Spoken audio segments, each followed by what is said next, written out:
Hello everyone, welcome to my YouTube channel the legal lady and I am Preeti Sangwan. और हम कर रहे हैं बीएनएस की लेक्चर सीरीज।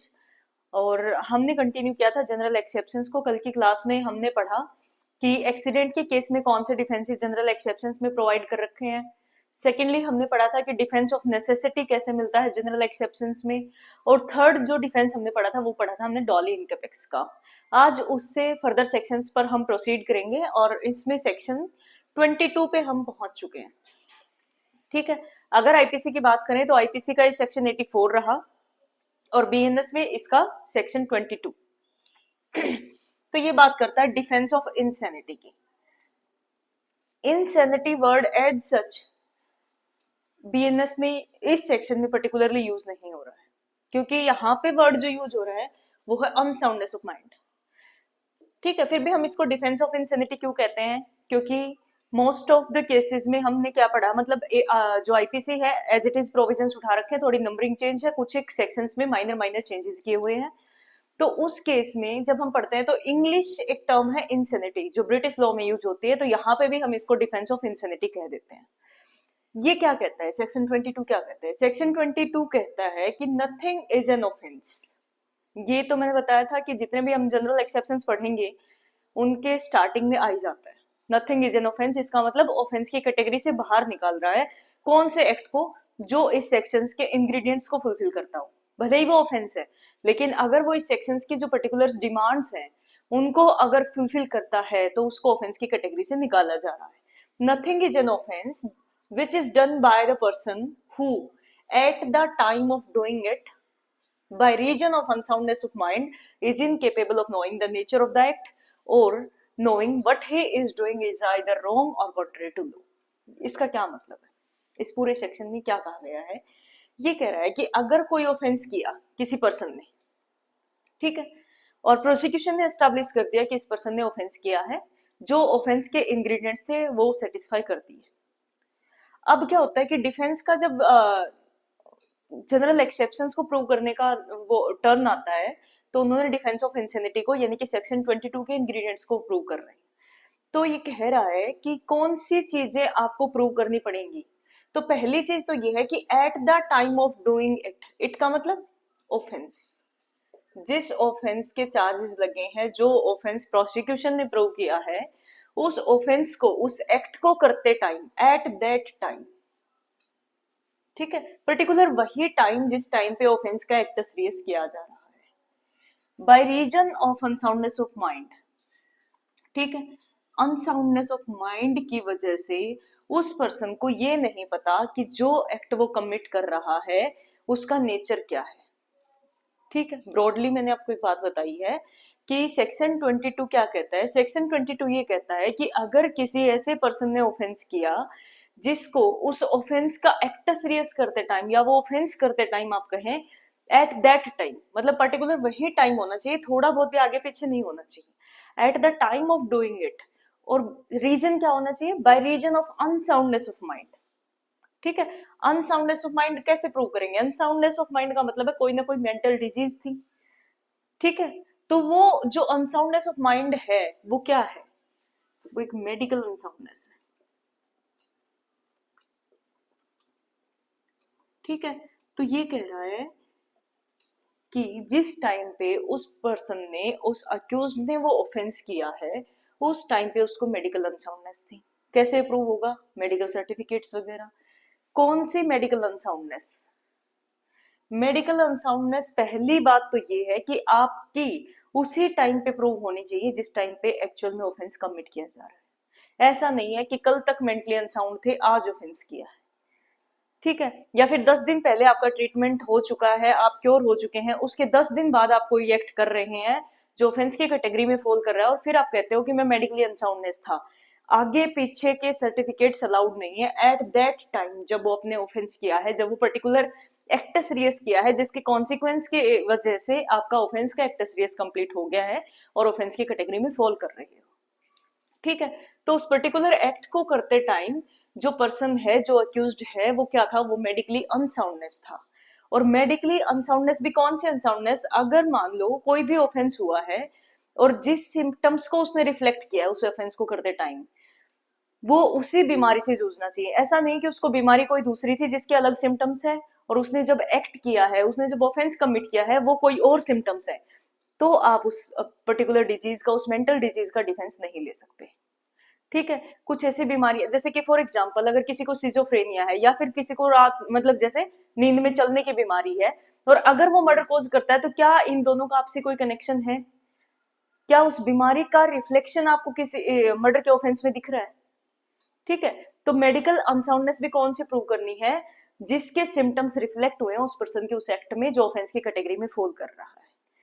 तो पहली चीज क्या है कि उस ऑफेंस को करते टाइम वो मेडिकली अनसाउंडनेस था। ये जो अक्यूज्ड है उसको ढंग से प्रूव करना पड़ेगा कि उसको मेडिकल अनसाउंडनेस थी, और उसी टाइम पे थी जिस टाइम पे ये एक्ट हुआ। अब उस मेडिकल अनसाउंडनेस का क्या इफेक्ट आना चाहिए? तो नेक्स्ट पार्ट आपका कहता है कि उस मेडिकल अनसाउंडनेस की वजह से, उस अनसाउंडनेस ऑफ माइंड की वजह से वो पर्सन इनकेपेबल है किस चीज को समझने में? एक्ट के नेचर को, जो उसने एक्ट किया है। उस मेडिकल अनसाउंडनेस की वजह से वो इस हद तक अनसाउंडनेस है कि उसको पता ही नहीं लग रहा कि जो एक्ट वो करने वाला है उसका क्या नेचर है, या जो एक्ट वो कर रहा है उसका क्या नेचर है। क्लियर है?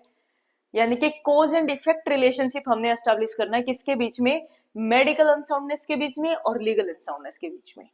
कोज क्या होना चाहिए? मेडिकल अनसाउंडनेस, और इफेक्ट क्या आना चाहिए? Legal unsoundness. लीगल अनसाउंडनेस का मतलब कि आप जो काम कर रहे हैं आपको पता ही नहीं है कि उसका नेचर क्या है, क्या वो लीगली रोंग है, क्या वो लॉ में अलाउड है, या फिर वो मोरली रोंग है या नहीं है।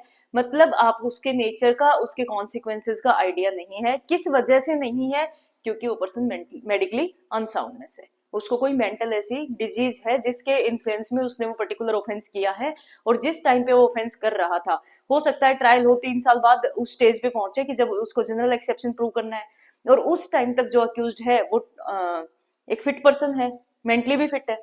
लेकिन हमने कौन सा टाइम देखना? हमने तो तब देखना है ना जिस टाइम पे उसने वो ऑफेंस किया है। उस टाइम पे अगर वो मेडिकली अनसाउंडनेस था और ये सारी चीजें प्रूव हो जाती हैं तो उसको डिफेंस मिल जाएगा, भले ही आज वो एक नॉर्मल पर्सन है। ठीक है, तो यहाँ पे हमने क्या प्रूव करना है? कोज एंड इफेक्ट रिलेशनशिप हमने एस्टेब्लिश करना है किसमें? मेडिकल अनसाउंडनेस में और लीगल अनसाउंडनेस में। अब ये लीगल अनसाउंडनेस का जो फ्रेज है ये क्या कहता है कि वो पर्सन नहीं जान रहा था क्या कि नेचर ऑफ एक्ट क्या है, और उसको ये नहीं पता था कि what he is doing is either wrong और कॉन्ट्रेरी टू लॉ। ठीक है, तो एक ही लाइन में, या फिर आप ये कहें कि एक ही फ्रेज में दो वर्ड यूज हुए, wrong and contrary to law. तो हमारा लॉ ऑफ इंटरप्रिटेशन क्या कहता है कि जब दो वर्ड्स यूज होते हैं एक ही फ्रेज में, एक ही सेंटेंस में, लीगल उसकी अगर पार्लेंस की मैं बात करूं, तो जनरली क्या होता है कि जब इनका जो मीनिंग है वो अलग अलग रहेगा। ऐसा नहीं है कि एक ही वर्ड को हम 3 तरीके से लिखेंगे एक सेक्शन में। ठीक है, तो अगर इन्होंने दो वर्ड यूज किए हैं, रॉन्ग और कॉन्ट्रेरी टू लॉ, तो दोनों का अलग अलग मीनिंग है। और जब इंटरप्रिटेशन की गई बहुत सारे केसेस में, तो रॉन्ग का मतलब निकला मोरली रॉन्ग। इसको कैसे इंटरप्रेट किया गया कि रॉन्ग का मतलब है मोरली रॉन्ग, और कॉन्ट्रेरी टू लॉ का मतलब है लीगली रॉन्ग। अब इस सेक्शन की लैंग्वेज हम समझते हैं। तो ये क्या कहता है कि nothing is an offence which is done by person who at the time of doing the offence by reason of unsoundness of mind, by reason of medical unsoundness, is incapable of knowing the nature of the act, or knowing what he is doing is either morally wrong or legally wrong. इस पूरी term को हम क्या कहते हैं? इस पूरी term को हम कहेंगे कि लीगल अनसाउंडनेस। उसको नहीं पता कि जो काम वो कर रहा है उसका नेचर क्या है, क्या वो इलीगल है, क्या वो इमोरल है। तो अल्टीमेटली करना क्या है डिफेंस को? अल्टीमेटली डिफेंस को ये करना है कि मेडिकल अनसाउंडनेस की वजह से उसको लीगल अनसाउंडनेस थी, ये एक चीज प्रूव करनी है। अब यहाँ पे जब हम देखते हैं तो इंग्लिश अगर लॉ की बात करें या फिर उनके जो लैंग्वेज की जो ट्रांसलेशन है उस हिसाब से हम देखें, तो यहाँ पे वर्ड यूज हुआ और। ठीक है, और के बाद या तो हर फ्रेज के साथ उन्होंने और लगाया होता, यहाँ पे भी और होता, तो ठीक है। ये 3 ऑप्शन हमारे पास होते हैं कि हम ये प्रूव कर दे कि उसको एक्ट का नेचर नहीं पता था, या फिर उसको ये नहीं पता था कि ये चीज मॉरली रॉन्ग है, या फिर ये प्रूव कर दो कि उसको ये नहीं पता था कि ये चीज लीगली रॉन्ग है। तब तो इंटरप्रिटेशन होनी थी ये। लेकिन अगर इंग्लिश की बात करें, इंग्लिश लॉ की बात करें, उनके इंटरप्रिटेशन की बात करें, तो एक बार और यूज करके अगर बाकी दो चीजों को कनेक्ट करने के लिए ईदर एंड और वर्ड यूज होता है तो इसका इफेक्ट एंड आता है। ठीक है, तो इस सिचुएशन में हम क्या समझेंगे कि दो चीज प्रूव करनी है कि मेडिकल अनसाउंडनेस की वजह से, या तो आप ये प्रूव कर दो कि जिस पर्सन ने वो ऑफेंस किया वो मेडिकल अनसाउंडनेस की वजह से उसको समझ ही नहीं आया कि एक्ट का नेचर क्या है, बात वहीं पे खत्म हो जाएगी, डिफेंस मिल जाएगा सेक्शन 22 का। और अगर आप ये चीज नहीं प्रूव कर पा रहे कि उसको नेचर का नहीं पता था, तो ये बाकी दोनों चीज प्रूव कर दो, क्योंकि ईदर एंड और को यहाँ पे कंबाइन करके एंड की इंटरप्रिटेशन आ रही है। ठीक है, तो ये प्रूव करना पड़ेगा कि उसको मेडिकल अनसाउंडनेस की वजह से ये नहीं पता था कि ये एक्ट मोरली भी रॉन्ग है एंड लीगली भी रॉन्ग है। ठीक है, तो हमारे पास तीन ऑप्शन है कि एक्ट का जो नेचर है वह तो या तो उसको उसी का नहीं पता था जो अक्यूज्ड है कि एक्ट का नेचर क्या है, यानी कि वो टोटली उस सिचुएशंस को समझ ही नहीं पा रहा, उसको कोई आइडिया नहीं है कि वो क्या करने वाला है या क्या कर रहा है। ठीक है, और अगर आप ये चीज प्रूव नहीं कर पाते कि कहीं ना कहीं कोर्ट के दिमाग में फिर भी डाउट है कि इसको नेचर तो समझ आ रहा था, तो बाकी दो चीज प्रूव कर दो कि उसको ये नहीं पता था कि मॉरली रॉन्ग है और ना ही उसको ये पता था कि लीगली रॉन्ग है। किस वजह से नहीं पता था? क्योंकि वो मेडिकली अनसाउंड से सफर कर रहा था, उसको कोई ऐसी मेंटल डिजीज थी जिससे उसको समझ नहीं आ रहा था कि उसके साथ क्या हो रहा है, जो काम वो कर रहा है वो मॉरली रॉन्ग है एंड वो काम लीगली भी रॉन्ग है। ठीक है, या तो ये एक चीज प्रूव कर दो या फिर ये दोनों चीज प्रूव कर दो, दो ऑप्शन है, तीन ऑप्शन नहीं है।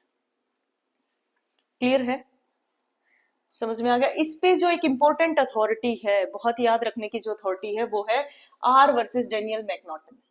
1843 हाउस ऑफ लॉर्ड्स का केस है, और इसी में क्या हुआ था कि हाउस ऑफ लॉर्ड्स ने मैकनॉटन रूल्स दिए थे। मैकनॉटन वाले केस में अनसाउंडनेस के रिगार्डिंग दो गाइडलाइन इंपॉर्टेंट दी थी। पहला तो ये कि जब भी कोई पर्सन आएगा तो स्टार्टिंग में कोर्ट क्या प्रिज्यूम करके चलेगा कि वो टोटली साउंड माइंड है, सेन है, कोई भी इंसेनिटी, कोई मेडिकल अनसाउंडनेस उसको नहीं है। ठीक है, यानी कि कोर्ट उसके फेवर में प्रिज्यूम नहीं करके चलेगा। ये तो हमने बर्डन ऑफ प्रूफ वाली सिचुएशन में भी पढ़ा है, लेकिन ये केस है 1843 का, हम तब की बात कर रहे हैं, तब मैकनॉटन रूल्स ले डाउन किए थे हाउस ऑफ लॉर्ड्स ने। और सेकंड चीज उन्होंने कहा कि अगर मेडिकल अनसाउंडनेस की वजह से लीगल अनसाउंडनेस प्रूव हो जाती है तो कंप्लीटली डिफेंस दे दिया जाएगा। और इसी रूल्स की वजह से, मैकनॉटन रूल्स की वजह से, इस ज्यूरी के डिसीजन की वजह से आईपीसी में सेक्शन 84 को ऐड किया था लॉर्ड मैकॉले ने। ठीक है, तो यहाँ पे हमने पढ़ना है कि जब भी डिफेंस ऑफ इंसेनिटी की बात आएगी तो सबसे पहले दिमाग में आपकी अथॉरिटी कौन सी आएगी? आर वर्सेस डेनियल मैकनॉटन, जो इसका बेस बने, इसका बैकग्राउंड बने इस सेक्शन का। उसके बाद मैंने बताया कि कॉज एंड इफेक्ट रिलेशनशिप हमने एस्टेब्लिश कर देना है। सेकंड चीज, अगर किसी को इररेजिस्टिबल इंपल्स है, यानी कि इस हद तक गुस्सा है कि उसको, मतलब एक्सट्रीम लेवल पे उसका गुस्सा जा रहा है, तो क्या हम उसको मेडिकल अनसाउंडनेस ट्रीट करेंगे? नहीं किया जाएगा। इररेजिस्टिबल इंपल्स है वो मेडिकल अनसाउंडनेस में नहीं आता, क्योंकि उसको मेडिकली कोई ऐसी डिजीज नहीं है। और किसी भी हद तक अगर आपको गुस्सा आ रहा है तो इसका मतलब ये नहीं है कि आपको एक्ट का नेचर समझ नहीं आ रहा, या फिर आप ये भूल जाते हैं कि जो काम आप कर रहे हैं वो लीगली और एंड मॉरली रॉन्ग भी है। ऐसा नहीं है। तो गुस्से की सिचुएशन में, चाहे वो एक्सट्रीम लेवल का गुस्सा है, हो सकता है कि कुछ एक ऑफेंसेस में आपकी जो पनिशमेंट है वो थोड़े से इतनी ज्यादा ग्रेव ना हो कि कम हो जाए। जैसे कि अगर मर्डर की बात करें तो हो सकता है ग्रेव एंड सडन प्रोवोकेशन का डिफेंस मिलके वो मर्डर की कैटेगरी में ना जाके कल्पेबल होमिसाइड में आ जाए। ठीक है, या फिर उसको सडन फाइट का डिफेंस मिल जाए, तब वो कल्पेबल होमिसाइड में चला जाए। या फिर कुछ सिचुएशंस में, जैसे कि अगर ग्रेवियस हर्ट किया है ग्रेव एंड सडन प्रोवोकेशन की वजह से तो सजा कम हो जाती है, या सिंपल हर्ट किया है ग्रेव एंड सडन प्रोवोकेशन की वजह से तो भी सजा कम हो जाती है। तो बाकी किसी सेक्शन में उसको हल्की फुल्की इम्यूनिटी मिल सकती है, लेकिन कंप्लीट डिफेंस जो इंसेनिटी का मिलता है, कंप्लीट डिफेंस जो अनसाउंडनेस ऑफ माइंड को मिलता है, वो इररेजिस्टिबल इंपल्स के केस में नहीं मिलेगा। ठीक है, अगर इस पे केस लॉज की बात करें तो पहला केस, जो इंपॉर्टेंट केस हम इस पे पढ़ते हैं, Bapu alias Gajraj Singh versus state of Rajasthan, और सेकंड है Daya Bhai Chhagan Bhai Thakkar versus state of Gujarat, 1964 Supreme Court. इन केसेस में ऑनरेबल सुप्रीम कोर्ट ने क्या कहा? अगर हम बात करें दया भाई छगन भाई ठक्कर की, और उसके बाद सेम थिंग, ये तो था 1964 का केस, उसके बाद इन्हीं चीजों को रीइटरेट किया गया। रिसेंट का केस है Rupesh Mangar Thapa versus state of Sikkim, 2023 का केस है। और जो कुछ भी ऑनरेबल सुप्रीम कोर्ट ने दया भाई छगन भाई ठक्कर में कहा था वो सेम मेन जो पॉइंट्स थे वो सारे के सारे रिआइट्रेट करेंगे इस वाले केस में 23 में। ठीक है, तो इसमें सुप्रीम कोर्ट ने क्या कहा, इसमें सुप्रीम कोर्ट ने कहा पहली चीज तो क्लियर है कि आपको एक कॉज एंड इफेक्ट रिलेशनशिप दिखाना है कि मेडिकल अनसाउंडनेस की वजह से लीगल अनसाउंडनेस थी। ठीक है, ये तो सेक्शन के इंग्रेडिएंट्स की भी डिमांड है। Cause and effect relationship establish करना है, कब करना है कि वो मेडिकली अनसाउंडनेस था, कब, eight the time of doing that act, not before that, not after that, आपको प्रूव करने की जरूरत नहीं है। जो मेडिकल अनसाउंडनेस थी, जिसके इन्फ्लुएंस में पर्टिकुलर उस पर्सन ने वो काम किया है, वो उसी टाइम पे होनी चाहिए जब वो उस एक्ट को कमिट कर रहा था। क्लियर, यहां तक ये इन केसेस में कहा गया। सेकंड चीज क्या है, सेकंड चीज ये है कि एक हुआ क्या कि प्रोसिक्यूशन ने केस आपका एस्टेब्लिश कर दिया कि इस पर्सन ने ये क्राइम किया है, ये ऑफेंस किया है।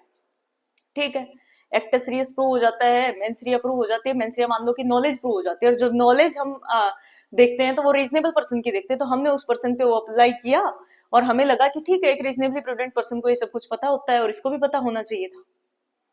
ठीक है, अगर इंटेंशन नहीं प्रूव कर पाते तो हो सकता है नॉलेज की डिमांड थी और नॉलेज प्रूव हो जाती है। उसके बाद क्या होता है, एक बार केस प्रोसिक्यूशन जब एस्टेब्लिश कर देता है तो बर्डन ऑफ प्रूफ शिफ्ट कर जाता है किस पे, अक्यूज्ड पे, डिफेंस पे। अब अक्यूज्ड चाह रहा है डिफेंस ऑफ इंसेनिटी। तो इस केस में ये कहा गया कि अगर आप सारे के सारे इंग्रेडिएंट्स को बियॉन्ड डाउट नहीं प्रूव कर पाते, डिफेंस पे बियॉन्ड डाउट प्रूव करने का बर्डन है ही नहीं, प्रोसिक्यूशन को बियॉन्ड डाउट प्रूव करना है, उसके बाद डिफेंस को सिर्फ प्रूव करना है, हालांकि स्ट्रिक्ट बर्डन ऑफ प्रूफ है लेकिन सिर्फ प्रूव करना है, बियॉन्ड डाउट जाने की जरूरत ही नहीं है। तो इसमें ऑनरेबल सुप्रीम कोर्ट ने कहा कि अगर ऐसा है कि आप कंप्लीटली उस डिफेंस को प्रूव नहीं कर पा रहे, तो कम से कम इस हद तक प्रूव कर दो कि कोर्ट के दिमाग में एक डाउट क्रिएट हो जाए कि शायद ये डिफेंस इसको मिल सकता है। ठीक है, और ये मैं शुरू की क्लासेस से आपको बता रही हूँ कि जैसे ही डिफेंस कोई भी डाउट कोर्ट के दिमाग में आएगा तो बेनिफिट ऑफ डाउट हमेशा किसको जाएगा, अक्यूज्ड को जाएगा, और उसके बेनिफिट के एवज में इसको बरी किया जा सकता है। क्लियर है, यही सेम चीज Rupesh Mangar Thapa versus state of Sikkim 2023 में फिर से सुप्रीम कोर्ट ने रिवाइज की है। समझ में आ गया यहां तक? ठीक है, उसके बाद हम बात कर रहे हैं, एक और केस था Ashiruddin versus state of West Bengal. Calcutta high court का केस था, काफी पुराना केस है। इसमें क्या होता है कि कोई पर्सन है और वो अपने बेटे को कहीं पे लेके जाता है, नहर वगैरह पे, वहां पे उसको नहलाता है सारा, उसको मतलब प्रॉपर तरीके से, ठीक है, उसके बाद उसको मॉस्क लेके जाता है, वहां पूजा पाठ करता है, जो भी होता है, और उसके बाद उस बच्चे को वहां पे मार देता है। ठीक है, वहां से वो घर आता है, रास्ते में उसको एक पुलिस वाला दिखाई देता है, उस पुलिस वाले से वो खुद को छिपाने की कोशिश कर रहा होता है। उसके बाद वो अपने अंकल के पास आता है और आके बताता है कि मेरे को ऐसा कोई सपना आया जिसमें मेरे को लगा, और इवन मतलब वो ये कहना चाह रहा है कि गॉड ने मुझे एक मैसेज दिया उस सपने में कि बारिश इस वजह से नहीं हो रही है, और अगर आप अपने बच्चे को सेक्रीफाइस कर देते हो तो बारिश हो जाएगी, और उस इन्फ्लुएंस में, उस सपने की वजह से मैंने इस पर्सन को, अपने बेटे को मार दिया। अब इस केस में क्या किया, कलकत्ता हाईकोर्ट ने उसको इंसेनिटी का डिफेंस दे दिया। ठीक है, लेकिन ये इस जजमेंट को क्रिटिसाइज किया जाता है, ये बैड है, ये गलत टाइप का डिसीजन है, क्योंकि जैसे ही उसने आके, ठीक है, उसको पता था, देखो हमने तीन चीज देखनी है। पहली चीज हमने देखनी है कि क्या उसको नेचर ऑफ एक्ट पता था, उसको नेचर ऑफ एक्ट पता था, उसको पता था कि तू किलिंग करने वाला है और किसकी करने वाला है, उसको सब पता था, ऐसी कोई मेडिकल अनसाउंडनेस उसको थी नहीं है। सेकेंड जो चीज है, अगर नेचर ऑफ एक्ट, ये वाले डिफेंस के लिए इसको या तो ये चीज प्रूव करनी थी, ये वाला फ्रेज कि he was incapable of knowing the nature of act, ये तो प्रूव नहीं कर सकता क्योंकि एक्ट का नेचर उसको पता है। सेकेंड चीज उसको ये प्रूव करनी थी कि उसको ये नहीं पता था कि जो काम मैं कर रहा हूं वो मोरली एंड लीगली रॉन्ग है। ठीक है, उसको लगा कि ये मोरली करेक्ट है, मोरली रॉन्ग है ये उसको नहीं पता था। उसको लगा कि मोरली तो ठीक है, कि गॉड ने मैसेज भेजा है और सारी सोसाइटी अगर किसी चीज से परेशान है कि बारिश नहीं हो रही तो मैं अपने बेटे का सेक्रीफाइस कर देता हूँ, इनका भला हो जाएगा। उसको लगा कि मोरली मैं करेक्ट कर रहा हूँ, लेकिन इसके साथ साथ सेकंड चीज भी तो प्रूव करनी है कि उसको ये भी नहीं पता होना चाहिए कि जो मैं कर रहा हूँ वो लीगली रॉन्ग है। तो आप फैक्ट एंड सर्कमस्टांसेस पे अगर देखें तो जैसे ही उसको पुलिस कांस्टेबल रास्ते में दिखाई दिया, उसने छुपने की कोशिश की, उसके बाद जब स्टेटमेंट की देने की बारी आई है तो वो फॉल्स स्टेटमेंट्स दे रहा है। तो इसका मतलब उसके दिमाग में ये इंप्रेशन तो था कि जो मैं कर रहा हूं वो लीगली रॉन्ग है। ठीक है, तो डिफेंस अगर देखा जाए लॉ के तरीके से, सेक्शन 22 के तरीके से, या सेक्शन 84 उस टाइम पे आईपीसी रहा था, तो उसके हिसाब से देखा जाए तो डिफेंस नहीं मिलना चाहिए था, लेकिन कलकत्ता हाईकोर्ट ने डिफेंस दिया था। इस जजमेंट को क्रिटिसाइज किया जाता है। ठीक है, तो डिफेंस ऑफ इंसेनिटी के लिए कुछ एक इंग्रेडिएंट्स आपको प्रूव करने होते हैं, और जो लैंडमार्क अथॉरिटी है वो ये है आर वर्सेस डेनियल मैकनॉटन। 3-4 ये केस है रिसेंट का, Rupesh Mangar Thapa versus state of Sikkim. ये डिफेंस ऑफ इंसेनिटी कहता है। उसके बाद हम आते हैं सेक्शन 23 पे।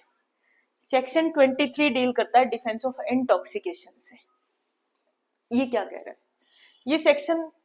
अगर लैंग्वेज देखेंगे सेक्शन की तो बहुत ज्यादा सेक्शन 22 से मैच हो रही है। वही लीगल अनसाउंडनेस आपको प्रूव करनी है, सेम वही कि he was incapable of knowing the nature of the act और what he is doing is either wrong और कॉन्ट्रेरी टू लॉ। वही इंटरप्रिटेशन कि या तो आप ये चीज प्रूव कर दो या फिर बाकी वाला ये वाला फ्रेज, यानी कि ये दोनों चीज प्रूव कर दो। ठीक है, 2 अल्टरनेटिव है, 3 नहीं है कि आप या तो ये प्रूव कर दो कि मुझे एक्ट का नेचर नहीं पता था, या फिर दोनों चीजें ये प्रूव कर दो कि मुझे नहीं पता था कि morally as well as legally wrong है। ठीक, लेकिन जब सेक्शन 22 की बात कर रहे थे तो कोज क्या था? कोज था मेडिकल अनसाउंडनेस, और जैसे ही हम सेक्शन 23 पे शिफ्ट करते हैं तो कोज बन जाता है इंटॉक्सिकेशन। ये फर्क है दोनों सेक्शंस में। लेकिन इसके साथ साथ एक प्रोवाइजो भी एडेड है सेक्शन 23 में। सेक्शन 23 का प्रोवाइजो क्या कहता है कि जो थिंग है which intoxicated him was administered to him without his knowledge और अगेंस्ट हिज विल। ये प्रूव करना है कि इंटॉक्सिकेशन थी। ठीक है, किसी पर्सन को कोई नशीला पदार्थ उसने इनहेल किया, ड्रिंक कर रखी है या कुछ भी, इंटॉक्सिकेशन था। और इंटॉक्सिकेशन इस हद तक था कि उसको या तो एक्ट का नेचर ही नहीं पता कि वो क्या कर रहा है, इस लेवल तक इंटॉक्सिकेटेड था। या फिर अगर नेचर पता था तो उसको ये नहीं पता था कि जो काम वो कर रहा है वो morally as well as legally wrong है। ठीक है, यहां तक सेक्शन 23 कहता है। ये तो सिंपल है, ये इंटरप्रिटेशन सारी हमने सेक्शन 22 में पढ़ ली। तो क्या आपको नहीं लगता कि ये तो हर अक्यूज के पास एक बाईपास होगा कि जैसे जब भी उसको किसी का मर्डर करना है, जब भी उसको कोई ऑफेंस करना है, कहीं पे ट्रेस पास करना है, कोई मिसचीफ करना है, तो वो क्या करेगा? वो खुद को इंटॉक्सिकेट करेगा और उसके बाद वो ऑफेंस कमिट कर देगा और सेक्शन 23 का डिफेंस सीख करेगा। इस वजह से यहाँ पे एक प्रोवाइजो एडेड है। प्रोवाइजो क्या कहता है कि जिस चीज ने उसको इंटॉक्सिकेट किया है, जो नशा उसने इनहेल कर रखा है या फिर जो भी अल्कोहल उसने ले रखी है, वो उसको एडमिनिस्टर्ड की हुई होनी चाहिए विदाउट हिज नॉलेज और अगेंस्ट हिज विल। उसको पता ही नहीं है, किसी चीज में घोल के उसको पिला दिया। ठीक है, उसकी नॉलेज के बिना उसको वो चीज एडमिनिस्टर की गई है और उस एडमिनिस्ट्रेशन की वजह से वो इतना ज्यादा इंटॉक्सिकेटेड हो गया कि उसको एक्ट का नेचर समझ नहीं आ रहा। या फिर against his will, against his will जबरदस्ती पिला दिया या जबरदस्ती कुछ ऐसा नशा करा दिया, कोई इंजेक्शन जबरदस्ती दे दिया गया। ठीक है, तो आप जो इंटॉक्सिकेशन है जिसकी इन्फ्लुएंस में उस पर्सन ने वो एक्ट किया, उसको साथ साथ ये भी प्रूव करना पड़ेगा कि वो जो चीज जिसकी वजह से मैं इंटॉक्सिकेट हुआ वो मैंने खुद से नहीं ली थी, या तो मेरी नॉलेज में था ही नहीं कि मुझे ये चीज दी जा रही है। ठीक है, कोई मिसरिप्रेजेंटेशन ऑफ फैक्ट किया गया, या फिर मेरी विल के अगेंस्ट था, मेरे साथ जबरदस्ती ऐसा किया गया। ठीक है, ये सारी चीजें अगर प्रूव कर देता है और इंटॉक्सिकेशन इस लेवल तक होना चाहिए कि वो लीगली अनसाउंडनेस हो गई है उसको, ये वाला फ्रेज हमने प्रूव करना है। अगर ये सब कुछ प्रूव हो जाता है तो इस इंसान को क्या मिल जाएगा? डिफेंस ऑफ इंटॉक्सिकेशन मिल जाएगा। सेक्शन 23 का डिफेंस मिलके कंप्लीट इम्यूनिटी मिल जाती है।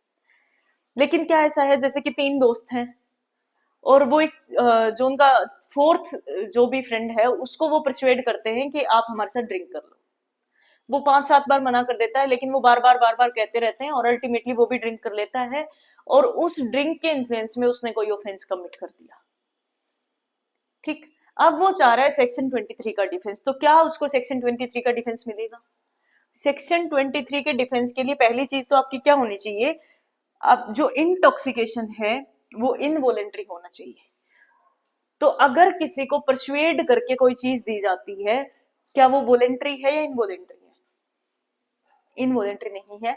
अगर परसुएशन के बाद वो पर्सन अपनी मर्जी से, कहीं ना कहीं क्या होता है कि ठीक है स्टार्टिंग पॉइंट पे उसकी कंसर्न नहीं थी, लेकिन ना उसके साथ ऐसी कोई जबरदस्ती हुई कि आप ये कहें कि अगेंस्ट हिज विल था, या ना उसके साथ कोई मिसरिप्रेजेंटेशन ऑफ फैक्ट हुआ कि वो ये कह दे कि विदाउट माई नॉलेज था।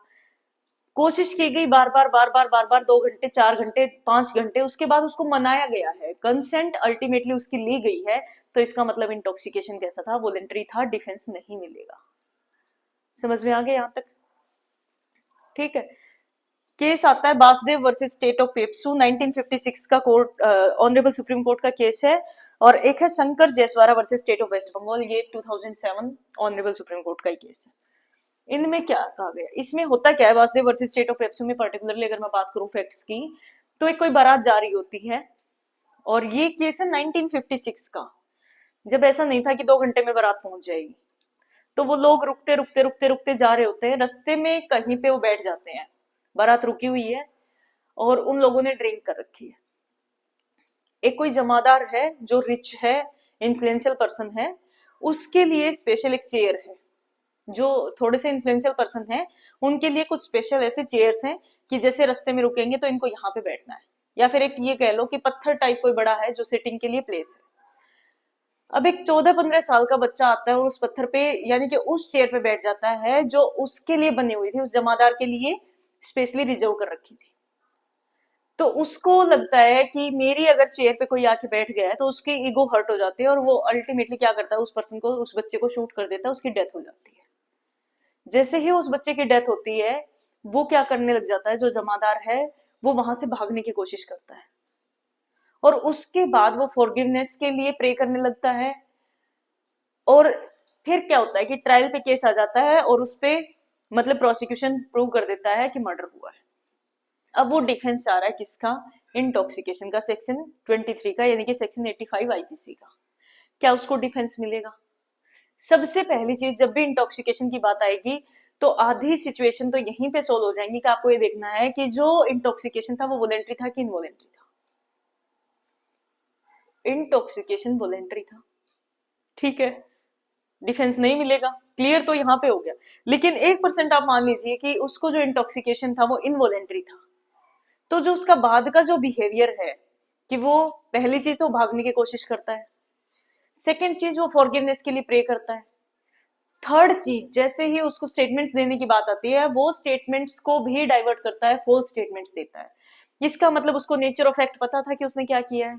सेकंड चीज, हो सकता है उसको मोरली तो वो चीज ठीक लगी हो कि एक बड़े आदमी के लिए अगर कोई चेयर है स्पेशली रिजर्व, तो एक छोटा सा बच्चा उस पर कैसे बैठ सकता है। हो सकता है कि उसको लगाओ कि मैंने मोरली कुछ रॉन्ग नहीं किया, लेकिन उसको पता था कि मैंने लीगली रॉन्ग किया है, अदरवाइज ना तो फॉल्स स्टेटमेंट देता, ना वो वहां से भागने की कोशिश करता, और ना वो माफी के लिए प्रे करता। ठीक है, तो इस केस में भी ऑनरेबल सुप्रीम कोर्ट ने उसको डिफेंस नहीं दिया था। यहां तक क्लियर है? अभी क्या कह रहा है कि अगर मान लो कोई एक्सेसिवली इंटॉक्सिकेटेड है और उसको बिल्कुल ही पता नहीं है कि वो क्या कर रहा है, तो क्या वो, अगर मान लो इसमें तो नहीं आया, वो उसका जो इंटॉक्सिकेशन था वो वॉलेंटरी था, क्या वो मेडिकल अनसाउंडनेस में जा सकता है? सिर्फ एक सिचुएशन होती है जिसको डेलिरियम ट्रेमेंस कहते हैं। उसमें क्या होता है कि एक इंसान अगर बहुत लंबे टाइम तक इंटॉक्सिकेटेड रहता है, बार बार नशे करता रहता है बहुत हार्मफुल लेवल के, तो उसका दिमाग कंप्लीटली इफेक्ट हो जाता है, उसको नेचर ऑफ एक्ट समझ नहीं आता ड्रिंक करने के बाद। तो उस केस में अगर यहाँ पे उसको डिफेंस नहीं मिलता कि आपका जो इंटॉक्सिकेशन था वो इनवॉलेंट्री नहीं था, तो वो मेडिकल अनसाउंडनेस प्रूव करके, और medical unsoundness and legal unsoundness वाला जो डिफेंस है सेक्शन 22 का, वो सीख कर सकता है। बाकी किसी भी सिचुएशन में अगर इंटॉक्सिकेशन वॉलेंटरी था तो सेक्शन 23 का या सेक्शन 22 का डिफेंस नहीं मिलेगा। क्लियर है? यहां तक समझ में आ गया? उसके बाद आपका नेक्स्ट सेक्शन आता है सेक्शन 24, और सेक्शन 23 एंड 24 दोनों ही कनेक्टेड है। जब हम सेक्शन 24 को पढ़ते हैं तो एक रूल ऑफ प्रिजम्पशन है। बेसिकली ये जो सेक्शन है ये मेंट नहीं होना चाहिए था बीएनएस के लिए, क्योंकि प्रिजम्पशन की बात करता है, कोई सब्सटेंटिव चीज की बात नहीं करता। लेकिन इस टॉपिक को शायद लेजिस्लेटर चाह रही थी कि यहीं पे कंप्लीट हो जाए, तो इसको साथ में कनेक्ट कर दिया गया। ठीक है, अदरवाइज ये रूल ऑफ एविडेंस है। क्या कहता है सेक्शन 24 की? कहता है कि कोई ऑफेंस है, हमने स्टार्टिंग की क्लासेस में पढ़ा कि मोस्ट ऑफ द केसेस में क्या होता है, एक्स्ट्रिक्ट लायबिलिटी के केसेस को अगर हम छोड़ दें तो एक्टस रियस प्लस साथ में क्या चाहिए, मेंस रिया चाहिए, कल्पेबल मेंटल स्टेट चाहिए। ठीक है, अब वो जो मेंसरिया रिक्वायर्ड है वो इंटेंशन भी हो सकती है, और वो जो मेंसरिया रिक्वायर्ड है वो नॉलेज भी हो सकती है, या फिर कोई और मेंसरिया हो सकती है, रीजन टू बिलीव। ठीक है, कहीं पे वॉलेंटरली लिखा मिल जाएगा, कहीं पे डिसऑनेस्टली लिखा मिल जाएगा, कहीं पे फ्रॉडुलेंटली लिखा मिल जाएगा, कहीं ना कोई मेंटल सिचुएशन साथ में दी हुई होती है जो प्रूव करनी होती है मेंसरिया के तौर पे।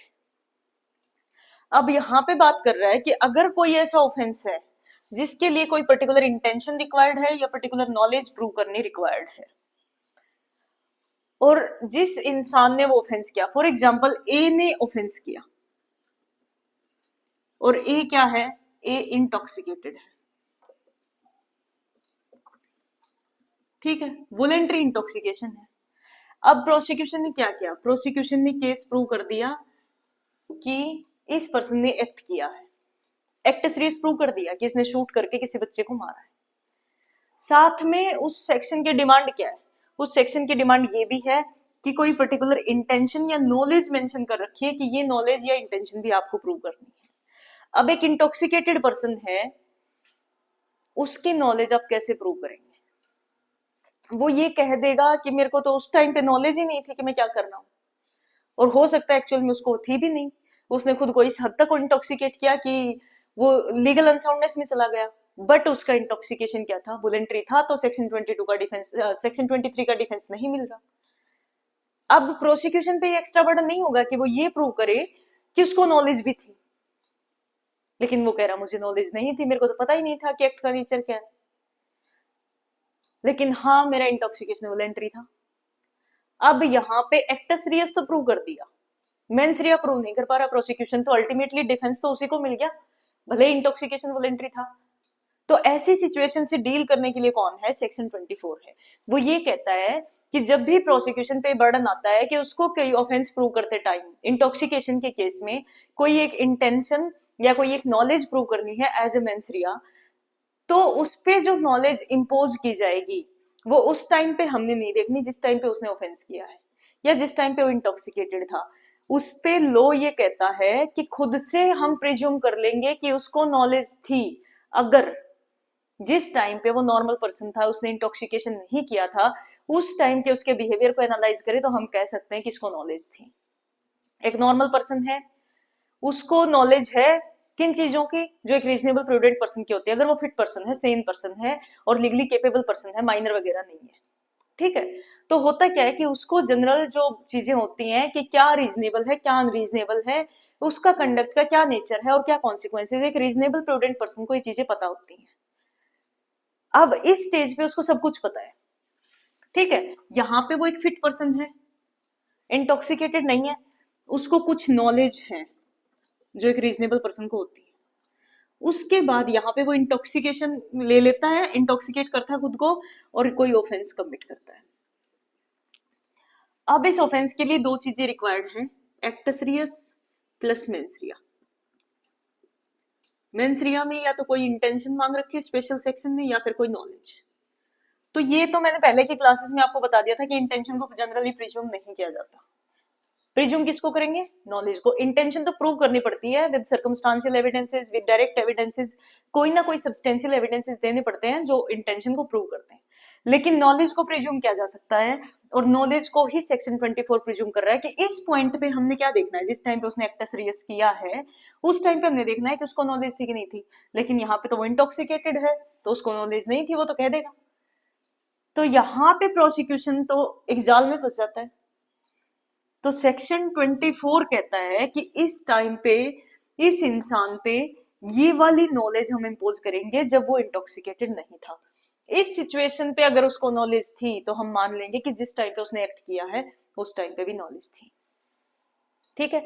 यानी कि ये वाली मेंसरिया यहाँ पे जो रिक्वायर्ड थी वो रिलेट बैक करेगी इस पॉइंट से जब वो इंटॉक्सिकेटेड नहीं था, ताकि प्रोसिक्यूशन ये प्रूव कर दे कि हाँ इसको जनरली नॉलेज होती है, क्योंकि एक इंटॉक्सिकेटेड पर्सन की तो नॉलेज प्रूव करना इतना आसान ही नहीं है। और ऐसे फिर प्रोसिक्यूशन बियॉन्ड डाउट अपने ऑफेंस को कैसे एस्टैब्लिश करेगा, नहीं करेगा तो अक्यूज्ड को बेनिफिट ऑफ डाउट मिल जाएगा। तो यहाँ पे सेक्शन 24 ने एक लॉ ऑफ प्रिजम्पशन क्रिएट किया है जो इस बारे में बात करता है, और यहाँ पे वर्ड यूज हुआ एज इफ। एज इफ का मतलब लीगल फिक्शन। लीगल फिक्शन मतलब जो सिचुएशन है नहीं लेकिन लो उसको प्रिज्यूम करवा रहा है। यहाँ पे नॉलेज उसको है या नहीं है ये मैटर नहीं कर रहा, लो प्रिज्यूम करवा रहा है कि अगर यहाँ पे है तो हम मानेंगे कि इधर भी है, ठीक है। ये सेक्शन 24 कहता है। और यहाँ पे भी ये है कि इनवॉलेंट्री इंटॉक्सिकेशन नहीं होना चाहिए। वॉलेंट्री इंटॉक्सिकेशन की सिचुएशन के बारे में सेक्शन 24 बात कर रहा है। केस लॉस दोनों के सेम रहेंगे, सेक्शन 23 के और सेक्शन 24 के, ठीक है। तो यहाँ पे सेक्शन 22, सेक्शन 23, सेक्शन 24 कंप्लीट हो जाता है। आगे के सेक्शंस को नेक्स्ट क्लास में कवर करेंगे।